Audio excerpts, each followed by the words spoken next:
Hello, hello, hello. My name is Neha and welcome back to my channel, The Reaction Story. So today I am come up with another video that is a very sensitive topic, that is the British crusade against slavery.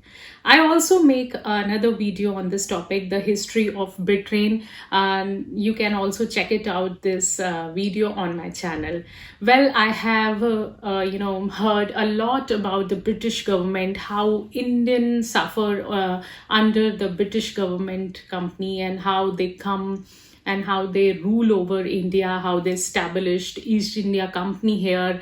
And after that, they were starting to cover the other affairs like economical and political affairs also. So I have heard a lot stories about British government, but I'm very curious, and my curiosity is, increasing that what exactly happened with the British government in that period. So the main motive is that to make this reaction video. So without wasting any time, let's get into this video.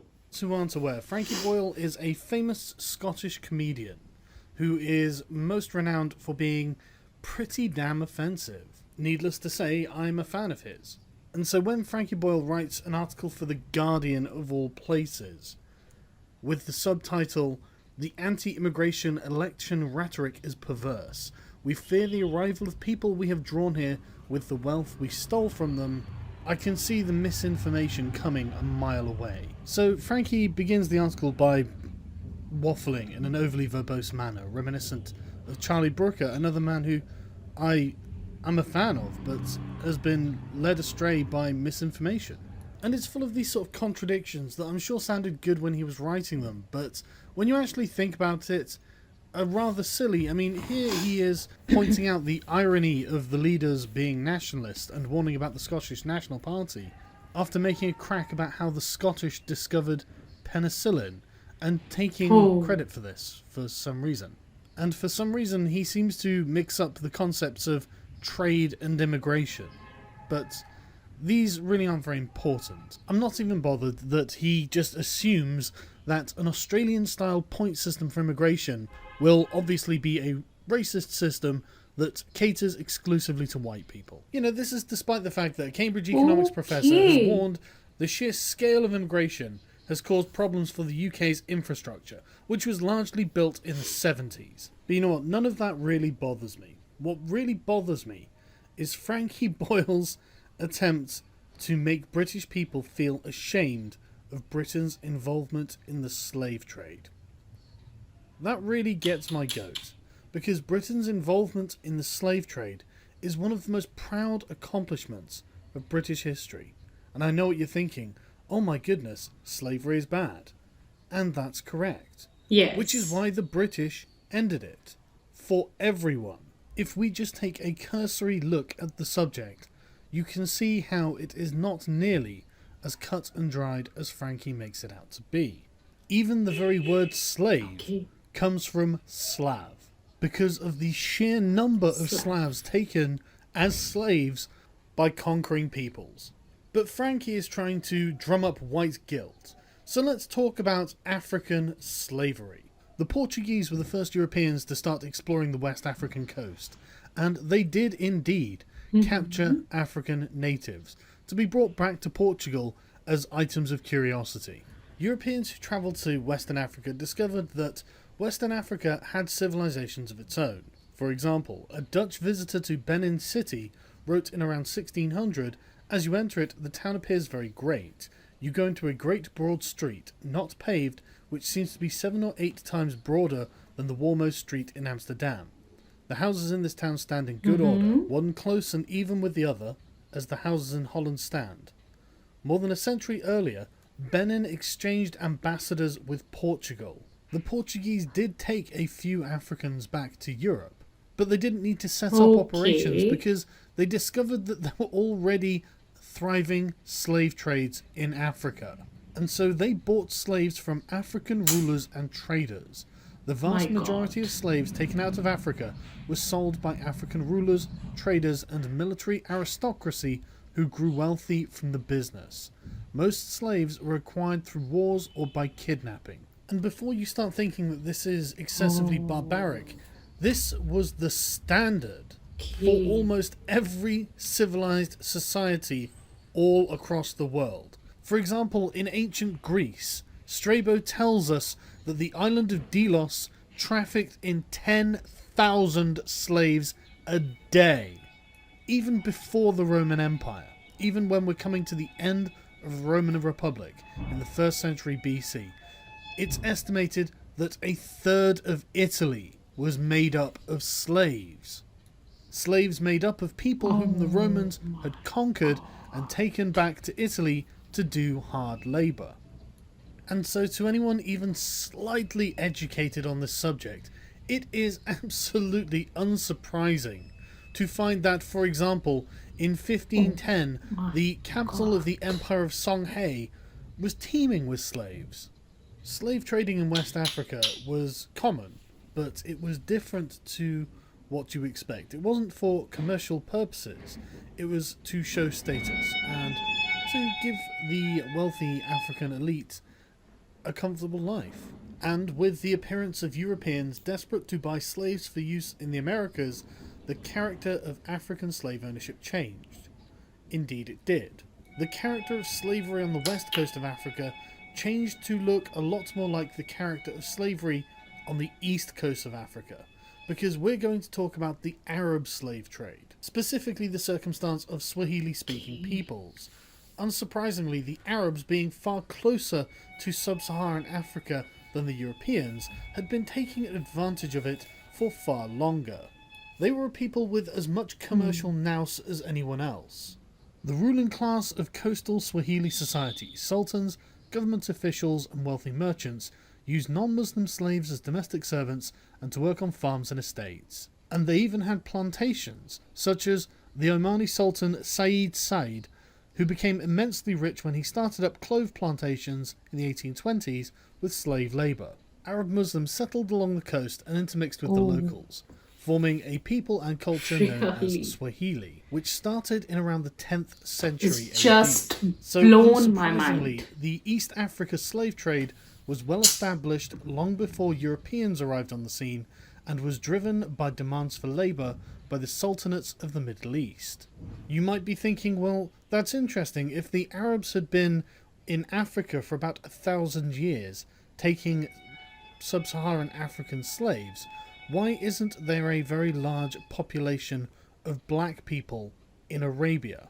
And the answer to that is that the Arabs used to castrate them, cock and balls entirely, a practice that was supposed to have ended in 1962 when slavery was finally outlawed in places like Saudi Arabia. This, of course, does not mean that the trade has actually stopped.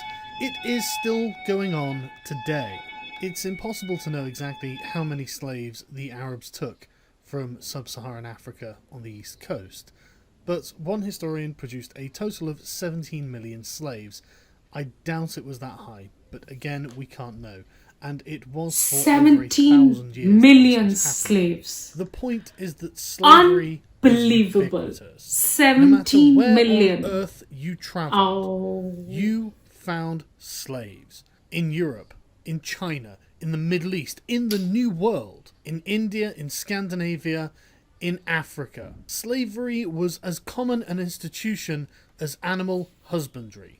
The only thing that separated the Christian nations of Western Europe from anyone else on Earth was the efficiency with which they could transport taken slaves. And it should come as no surprise that this was made possible by advances in technology that the rest of the world simply didn't have. The most common number I could find regarding the total number of slaves taken from Africa by Europeans was 11 million. And that is in about a 400-year time span. Portugal took the most slaves, with over 4.5 million transported to the New World. Then Britain with over 2.5 million, then Spain and France totaling just under 3 million. And just so no one is under any illusions, the transatlantic slave trade must have been close to hell on earth. Slaves were taken from Africa and packed into conditions this is so hell disgraceful on and disgusting. earth. It is Really? unsurprising that there was such a high mortality rate for the crossing. As offensive as this is to look at, we have to remember that this is a consequence of dehumanization. The slaves were not people, they were chattel. It will obviously come as absolutely no surprise that the driving motivation behind slavery was economic. Portuguese merchants traded with Africans from trading posts they set up along the coast. They exchanged items like brass and copper bracelets for such products as pepper, cloth, beads and slaves, all part of an existing internal African trade. But the transatlantic slave trade really took off when Christopher Columbus discovered the New World. The Portuguese initially had a monopoly on the slave trade, but this was broken in the 16th century when England, followed by France and other European nations, entered the trade. Unsurprisingly, this was a massively profitable trade for everyone involved except the slaves. Africa's rulers, traders, and military aristocracy protected their interest in the slave trade. They discouraged Europeans from leaving the coastal areas to venture to the interior of the continent. European trading companies realized the benefit of dealing with African suppliers and not unnecessarily antagonizing them.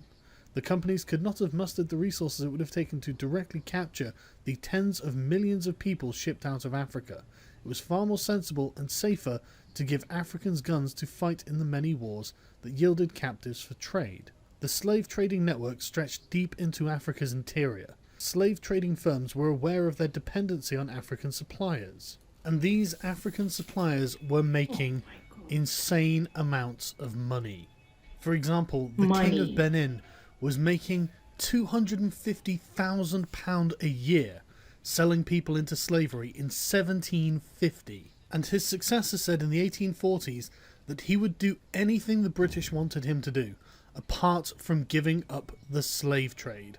Quote, "The slave trade is the ruling principle of my people. It is the source and the glory of their wealth.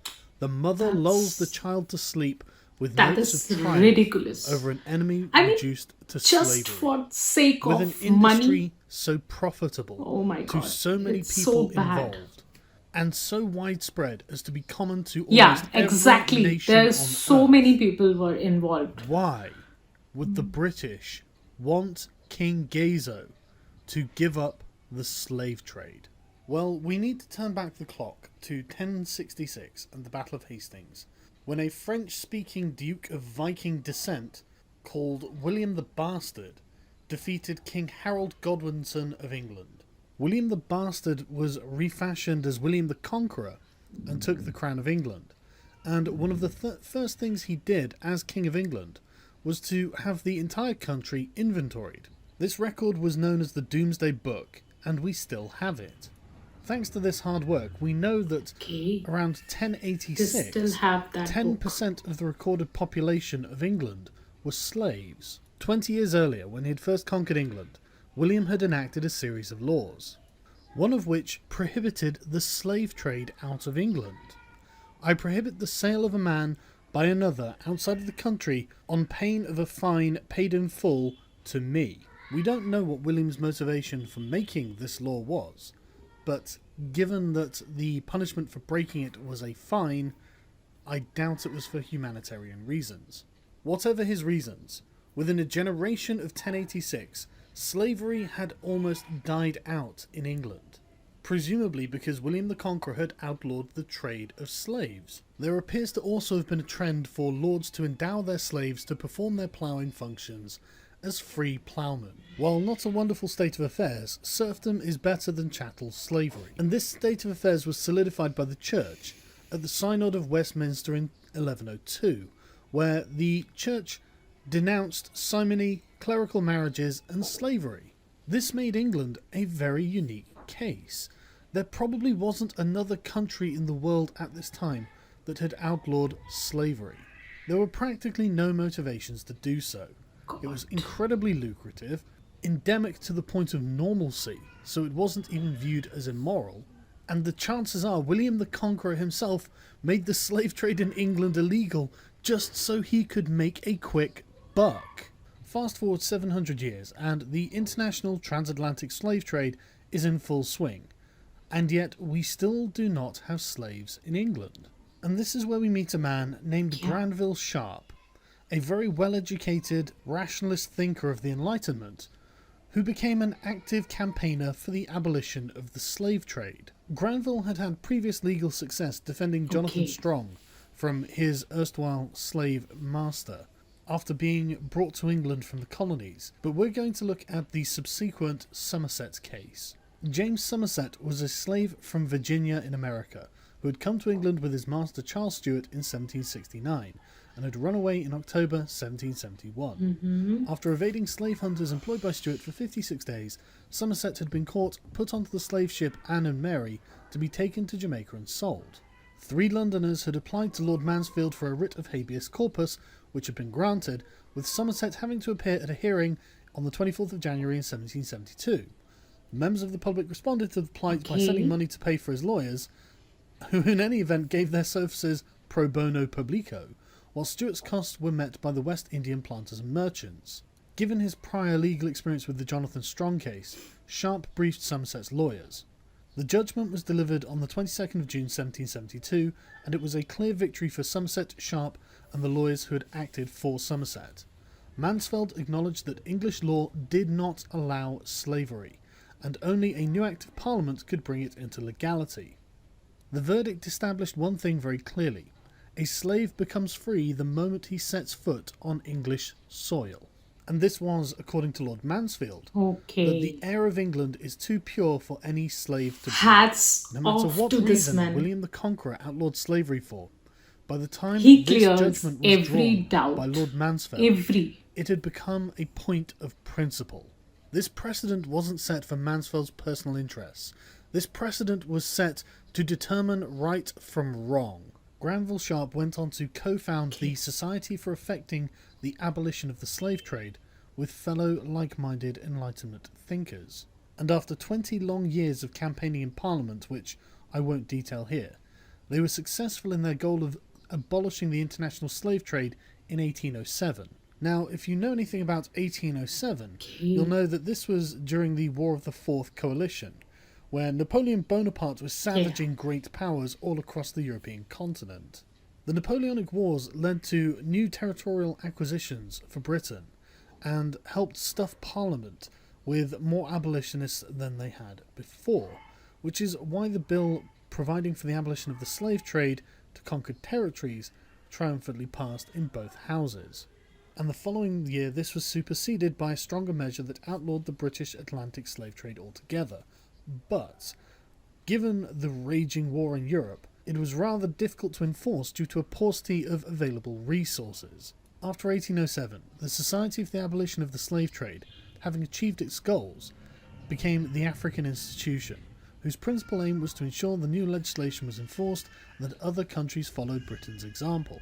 Persuading other countries to join Britain outlawing the slave trade proved more difficult. Despite the efforts of the African Institution and those of British ministers, the Congresses of Paris and Vienna in 1814 and 1815 both failed to reach a specific agreement. Given that this was at the end of the Napoleonic Wars, it's hardly surprising that there was French opposition. Where diplomacy had failed, the Royal Navy had to succeed. It's one thing declaring a writ that people may no longer profit from the trading of human beings, it's another thing to enforce that. Enter the West African Squadron. Very nice. The West Africa Squadron was a very good detachment step. of the Royal Navy that was given the task of blockading Africa, the continent, to make sure that slave traders were not taking slaves to the Americas. Needless to say, in 1807, there was only a token force performing this operation, comprising of 2 ships. This number was increased to 5 ships until the War of 1812 with the United States. But after 1815, with Britain victorious in Europe and supreme at sea, the Royal Navy turned its attention back to the challenge.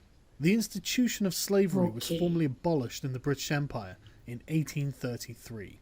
And by the 1850s, around 25 vessels and 2,000 officers and men were on the station, some acts by will nearly create 1,000 for crewmen. slavery. Experienced fishermen recruited as sailors from what is now the coast of modern Liberia. It's worth noting that this was not a pleasant job, and the mortality rate was 5 times higher compared with fleets in the Mediterranean or in home waters.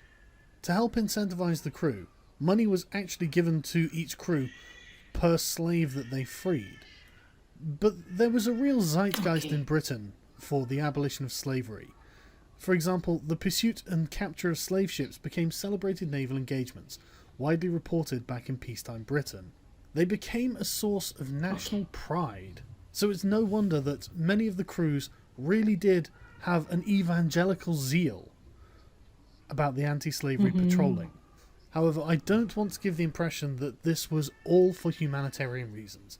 There's no doubt that Britain, in her foreign policy, used her anti-slavery laws as a stick with which to beat her opponents, primarily the Spaniards and the Portuguese, who refused to conform to these demands.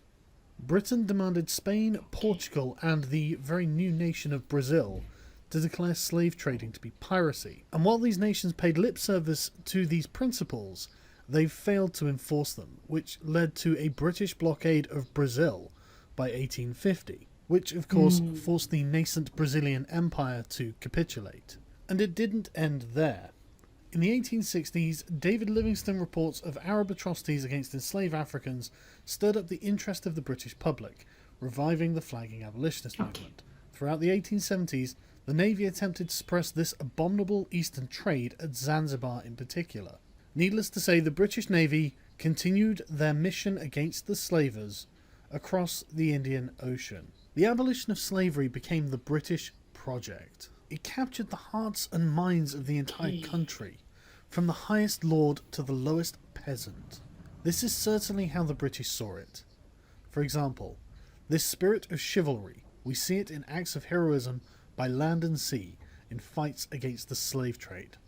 Alfred Tennyson, the unweary, unostentatious, and inglorious crusade of England against slavery may probably be regarded as among the 3 or 4 perfectly virtuous pages comprised in the History of Nations. William Lecky. All of this was done against the vested financial interests of hundreds of thousands of people. Entire nations were against the idea of abolishing slavery and the slave trade. The very notion was alien to the human existence until Britain made it happen. In the 19th century, if you saw a ship bearing down on you, flying this flag, and you were a slave trader, you knew that this flag stood for liberty. This was the flag of a nation that defied human convention for a point of principle and spent its blood, sweat, tears and treasure to enforce it on the world. This is the flag of the nation that accepted the absolute moral truth that slavery is. Yes, that is very true. That the flag of a nation is the sign of liberty. And England proved it, British government proved it very clearly that the flag is the sign of pride, the pride of country, the pride of citizens, the sign of freedom of the citizen. Oh my God, that's really very nice. Wrong. No matter what riches can be amassed, no matter what power can be gained, no matter the cost, slavery had to be abolished. That was the British Crusade. When Britain held the reins of world power, that is what she did with it. So Frankie, to be honest with you, when you say, we have streets named after slave owners, we have profited from a vile crime and feel no shame, it is British people that don't learn languages or British history. Britain is the true scrounger, the true criminal. I have to concur. British people apparently do not learn British history, because Britain's involvement in the slave trade is one of the most proud moments any nation could have had in their history. I want to make one thing crystal clear, Frankie. You live in a world without slavery because of Britain. Yes. No doubt. So this video blown my mind. I just I just can't believe that how the Britishers suffers in that period. This is actually the other side, the untold story. Yes, every story has two parts. So this is the untold story from my side, because I never knew this all things were happen in that period. And I can't believe that that is the Britishers who came first and raised their voice against slavery. So this is really very surprised for me, because I really don't know that all things. And the man Frankie, hats off to this man. This man clears each and every question which is always coming in my mind.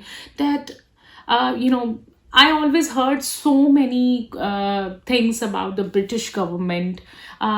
So there is the another side, and now I know what is exactly happened in that period. So I'm really very very surprised to know that all things. Oh my god, I have a really who's ma'am on my body. I hope you like this video. I hope you like my reaction on this video. If you like, then please do subscribe, comment and like, and don't forget to press the bell icon for the notification. From this note, stay happy, stay cool, goodbye. Oh my god, this video, oh, this is really the other side of the story. Thankfully, I make this video, I make a reaction on this video.